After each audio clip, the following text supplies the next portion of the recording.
రాష్ట్ర రైతాంగ సోదరులందరికీ హృదయపూర్వక నమస్కారం.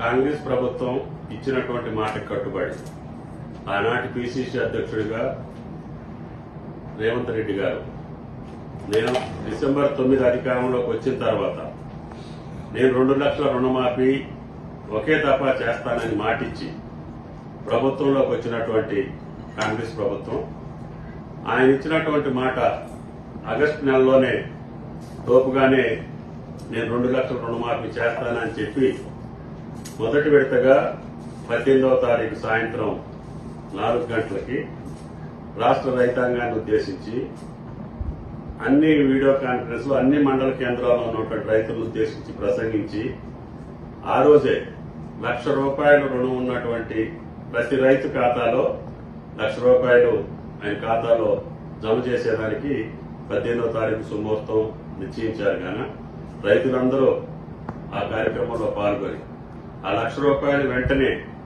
మీరు మళ్ళీ మీ చేతిలోకి తీసుకొని వ్యవసాయాన్ని పండగ చేయాలని చెప్పి రాష్ట్ర ప్రభుత్వం కోరుకుంటుంది.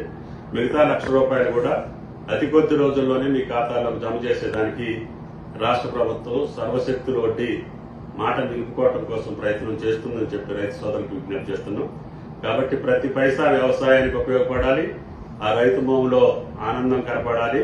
అదే కాంగ్రెస్ ప్రభుత్వం యొక్క లక్ష్యం, అదే ముఖ్యమంత్రి గారి యొక్క మాట అని చెప్పి మీకు విజ్ఞప్తి చేస్తూ ఆ రోజు అందరూ ఆ ఉత్సవాల్లో పాల్గొని ముఖ్యమంత్రి గారికి అభినందనలు శుభాకాంక్షలు తెలియజేయాలని చెప్పి కోరుతున్నాను. ఆ రుణమాఫీకి సంబంధించి కొంతమంది వ్యక్తులు వైట్ కార్డు చూపించి భూతాన్ని చూపిస్తున్నారు. ఇది కేవలం గత 2 సంవత్సరాల్లో 2 దఫాలుగా జరిగినటువంటి రుణమాఫీలో ఏ పద్ధతిలో జరిగిందో అదే పద్ధతిలో ఈ రుణమాఫీ కూడా జరగబోతా ఉంది. కాబట్టి ఎవరు కూడా ఆందోళన చెందాల్సిన పని లేదు, మాట్లాడిన ఇద్దరు కూడా ఆందోళన చెందాల్సినటువంటి అవసరం లేదు. మీరు మొదటి దఫా 4 సంవత్సరాలు 4 విడతలుగా ఇచ్చి రైతుకు ఉపయోగపడినటువంటి రుణమాఫీ, రెండోసారి 20,000 కోట్లుంటే 11,000 కోట్లే వేసి ₹1,00,000కే మీరు రుణమాఫీ చేయలేనటువంటి దుస్థితి నుంచి ఈరోజు ఒకేసారి 2 లక్షలు మాట ప్రకారంగా మొదటి పంట కాలంలోనే రుణమాఫీ చేస్తా ఉంటే వాటి గురించి మీరు ఈ రకంగా మాట్లాడటం అనేది రైతాంగం అసహించుకుంటుంది. కాబట్టి దయచేసి మీరు కూడా దాన్ని ఆలోచన చేసి మీ పద్ధతిలోనే రుణమాఫీ జరుగుద్ది. మీరు చేసినటువంటి నామ్స్ ప్రకారంగానే ఈసారి రుణమాఫీ జరుగుద్ది.